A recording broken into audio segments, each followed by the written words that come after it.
A change to federal law is about to change what Florida homeowners must tell before they sell. To discuss that, we're joined by Zachary Roth, a certified real estate lawyer with Ansbacher Law, which we should note is an underwriter of WJCT. Zachary, welcome. Thank you. Thanks for having me. I'm glad to have you. So, this change is imminent. Tell us what this law requires. Sure. Yeah, it goes into effect on October 1st.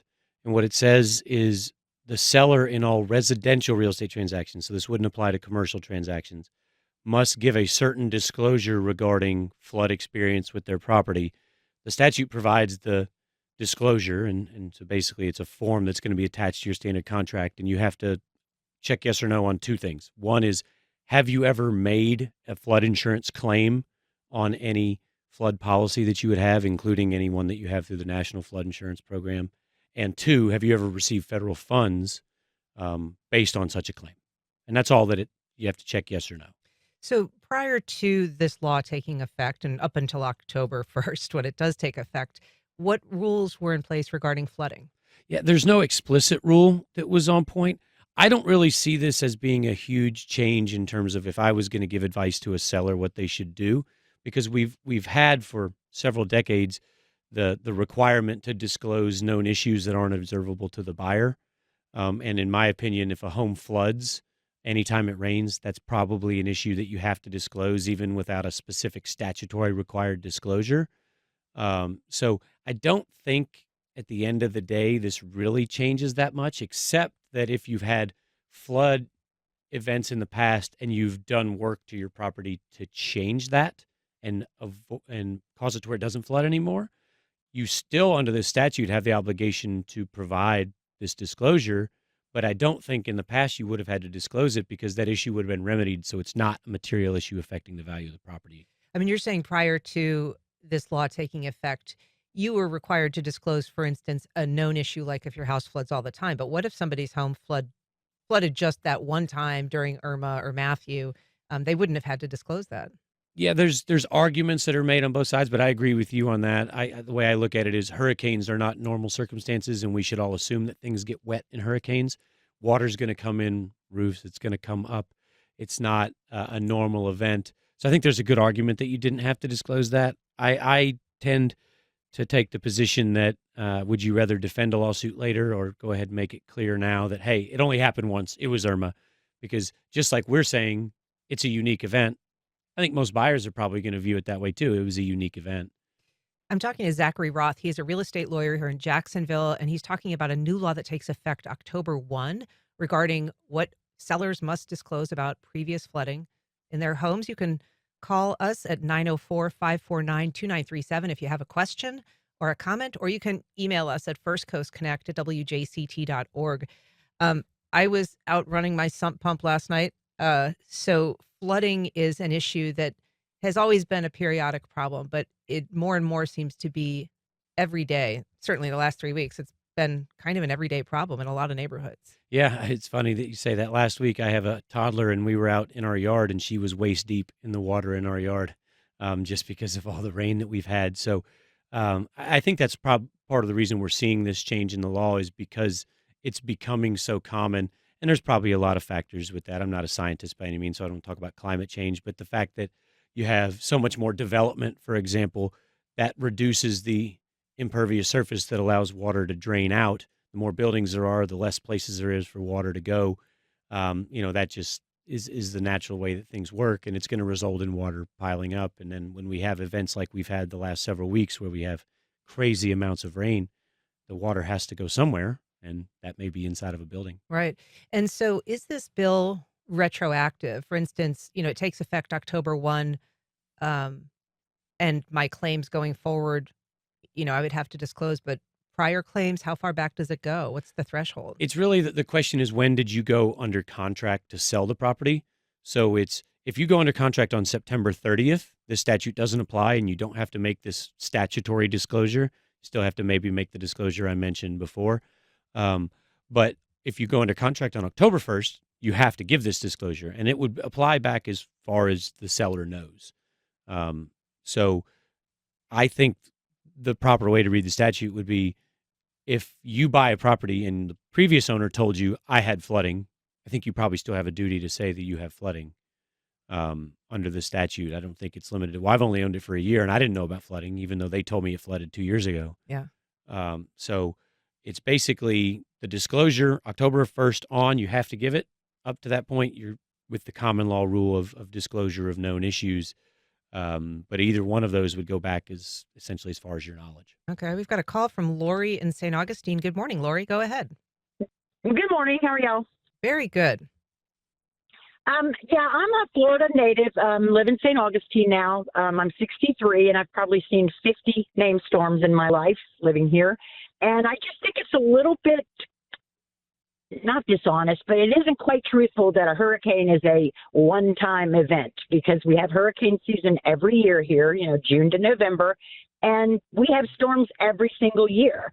And I mean, sometimes it isn't even the hurricanes that do the most water damage, it's the tropical storms that come through that we have all summer long. So I don't think it's a one-off when a house gets flooded. I've lived here my whole life, and I've seen it happen over and over and over again. I do have to say I've been through that many storms, and I've only lost power really once for any length of time. So they're good at getting to us, but I just think it's not quite true that a hurricane flooding is a one-off event. I think it happens, and it happens to the same houses sort of over and over because of where they're located.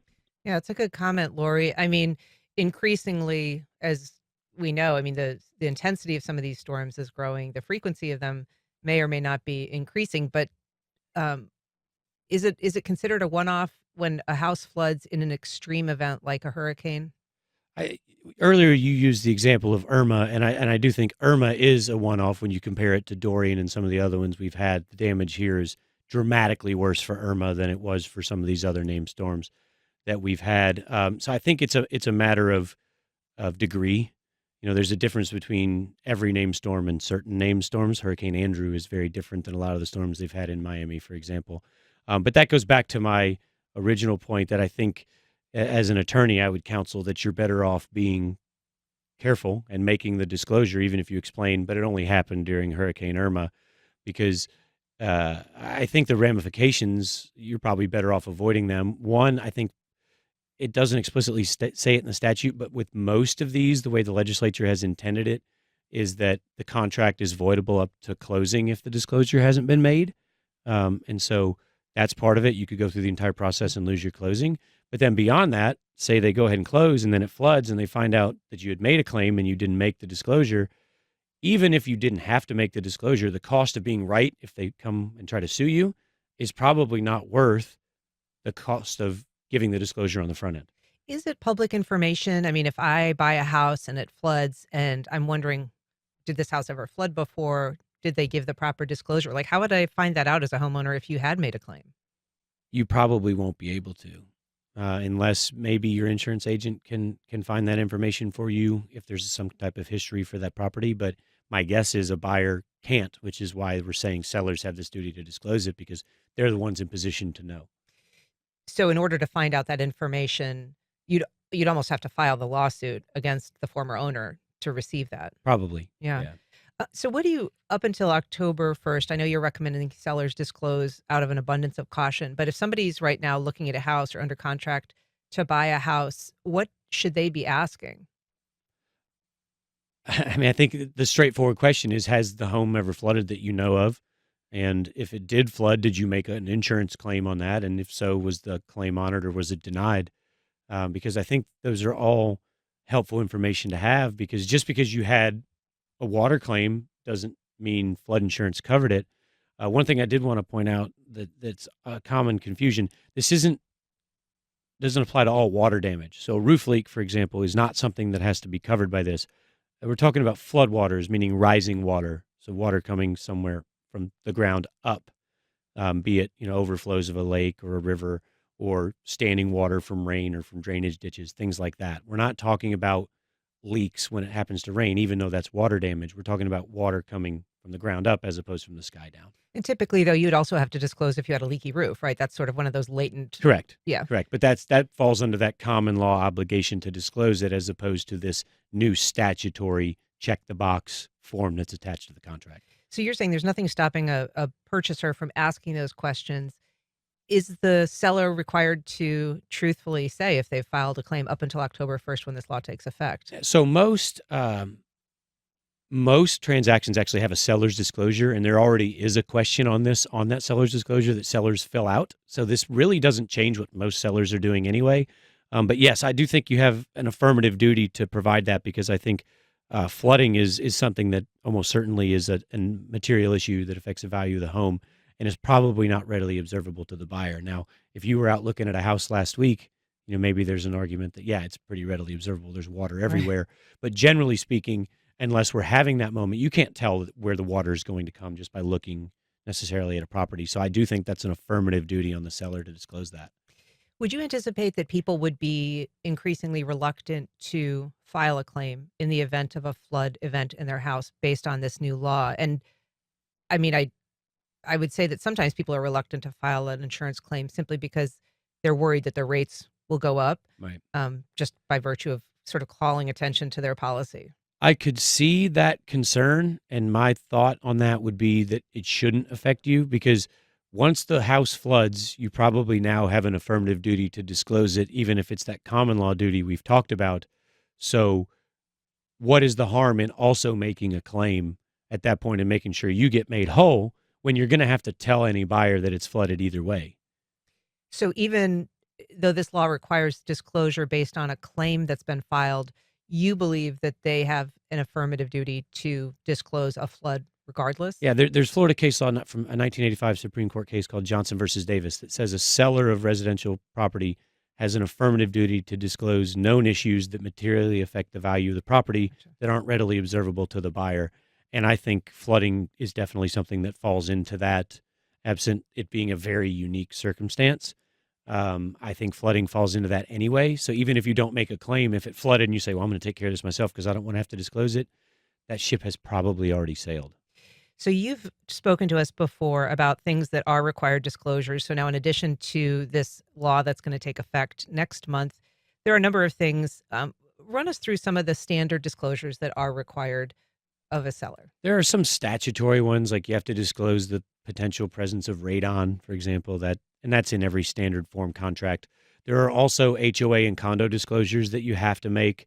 That's another one when I mentioned earlier that makes the contract voidable. Those exist, and you have to give certain information on the assessments that are charged by the condo or the HOA, and you have to provide access to the governing documents of the condo and the HOA. And then you have that common law duty, like I mentioned, it's almost that catch-all of known issues that materially affect the value of the property. Those are the biggest ones.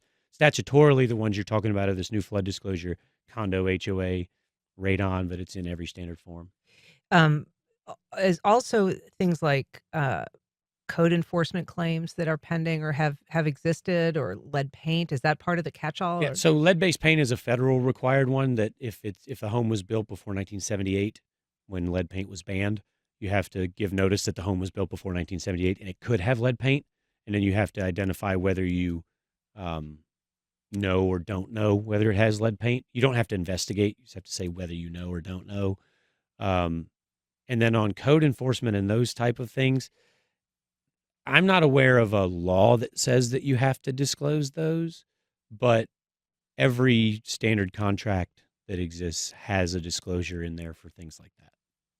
what about things like uh, damage? That has existed.